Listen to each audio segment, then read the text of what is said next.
अस्सलामुअलैकुम दोस्तों, क्या हाल चाल है। आज दिन है मंगल का, तारीख़ है 9 जून 2020। दोस्तों आज बात करेंगे ओमान में वीज़ा जिनके एक्सपायर हो चुके हैं, लेबर कार्ड एक्सपायर हो चुके हैं, लाइसेंस, गाड़ी का लाइसेंस या पासपोर्ट्स वगैरह, तो उनके लिए आरओपी ने वजाहत कर दी है। बहुत अरसे से, कई दिनों से जो लोग हैं इस तज़ब्ज़ुब का शिकार थे कि जिनके वीज़ा एक्सपायर हो गए, जिनके लेबर कार्ड एक्सपायर हो गए या लाइसेंस जो बताका शख्सियत लाइसेंस गाड़ी का, उसके अलावा गाड़ी का मुल्किया और पासपोर्ट वगैरह, तो वो उनको फ़ाइन पड़ रहा है। तो ऐसा नहीं है, आरओपी ने क्लियर कर दिया कि वो तमाम आईडीज़, किसी भी किस्म की आईडी आपकी, पासपोर्ट, लाइसेंस अगर एक्सपायर हो चुका है लॉकडाउन के दौरान, यानी जब से लॉकडाउन शुरू हुआ है, अगर उस वक़्त से आप उसके दौरान जो अगर आपका आईडी कार्ड, कोई बताका लाइसेंस एक्सपायर हुआ है, पासपोर्ट एक्सपायर हुआ है, तो उसके ऊपर फ़ाइन नहीं होगा जब तक ऑफ़िस नहीं खुलते और वो रिन्यू नहीं हो जाते।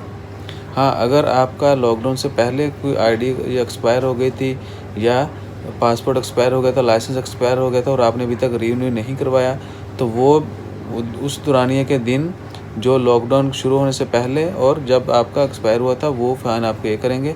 बाकी जब से लॉकडाउन के दिन चल रहे हैं और जब तक ऑफ़िस ओपन नहीं होते, उन दिनों के दौरान का फ़ाइन नहीं होगा। और जो ही ऑफिस ओपन होंगे, आप सबकी जो है पासपोर्ट्स भी रीन्यू हो जाएंगे, आपके लेबर कार्ड भी बन जाएगा, उसके अलावा आपका वीज़ा रीन्यू हो जाएगा, लाइसेंस रीन्यू हो जाएगा, हर चीज़ जो है नॉर्मल वही वैसे ही होगी। सो लॉकडाउन के दौरान के जितने भी लोगों की कुछ ऑफिशियल डॉक्यूमेंट्स एक्सपायर हुए हैं, उसका कोई जुर्माना नहीं है। वो तमाम लोग बहुत ज़्यादा क्वेश्चन कर रहे थे, उनके कमेंट्स बहुत सारे दोस्तों के आए थे, तो उनके लिए वजाहत है कि किसी भी किस्म का फ़ाइन नहीं होगा लॉकडाउन के दौरान के दिनों का, किसी भी आईडी की एक्सपायरी पर, पासपोर्ट एक्सपायरी पर या लाइसेंस एक्सपायरी पर।